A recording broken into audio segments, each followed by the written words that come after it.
प्यारे विद्यार्थियों, आज हम 9वीं कक्षा की हिंदी व्याकरण से पहला पाठ वर्ण विचार और वर्णमाला पढ़ेंगे।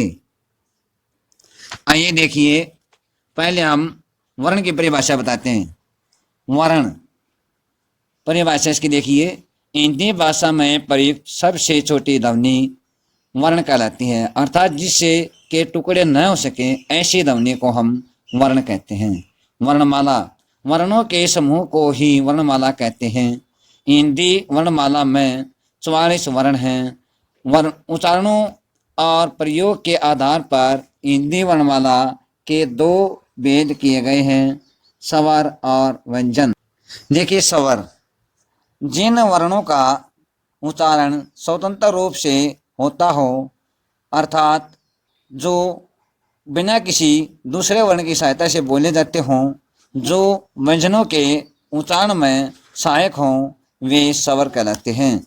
ये संख्या में 11 हैं, जैसे ए, आ, ई, उ, री, ए, आई, ओ, औ। उच्चारण के समय की दृष्टि से स्वर के 3 भेद किए गए हैं। नंबर 1 हर्ष स्वर, नंबर 2 दीर्घ स्वर, नंबर 3 पनुत स्वर। देखिए, हर्ष स्वर जिन स्वरों के उच्चारण बोलना में कम से कम समय लगता है उसे हर्ष स्वर कहते हैं। ये 4 हैं, ए, ई, उ, री। इन्हें मूल स्वर भी कहते हैं। नंबर 2 दीर्घ स्वर जिन स्वरों के उच्चारण में हर्ष स्वर से दोगुना समय लगता है उन्हें दीर्घ स्वर कहते हैं। ये हिंदी में 7 हैं, 7 और 4 11, जैसे आ, ई, उ, ए, आई, ओ, औ। विशेष दीर्घ स्वरों को हर्ष स्वरों का दीर्घ रूप नहीं समझा जाना चाहिए। यहाँ दीर्घ शब्द का प्रयोग उच्चारण में लगने वाले समय के आधार पर मानकर किया गया है। पनुत स्वर जिन स्वरों के उच्चारण में दीर्घ स्वरों से भी अधिक समय लगता है उन्हें पनुत स्वर कहते हैं। प्राय इनका प्रयोग दूर से बुलाने में किया जाता है, जैसे ओम, हे राम आदि। मात्राएं देखिए, वह किसे कहते हैं।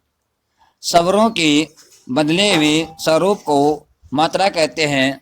स्वरों की मात्राएं निम्नलिखित हैं। स्वर, मात्राएं, शब्द। ये देखो, पहले स्वर है, उसके बाद मात्राएं हैं, किसकी मात्रा है, और उसके बाद शब्द बनाया गया है। जैसे ए की मात्रा नहीं दिखाई देती और शब्द बनाया गया है, जैसे कम। आ काम, ई किस, ले। ई की मात्रा जैसे खै का लगा दी खीर।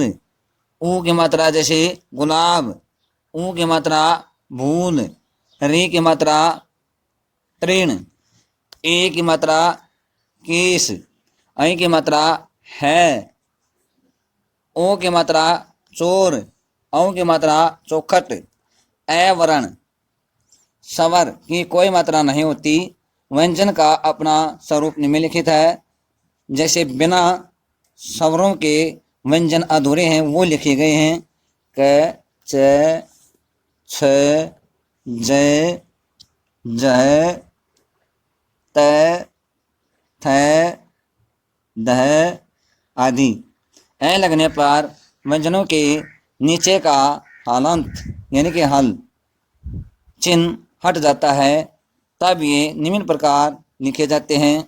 क, च, छ, ज, जह, त, थ, दह आदि।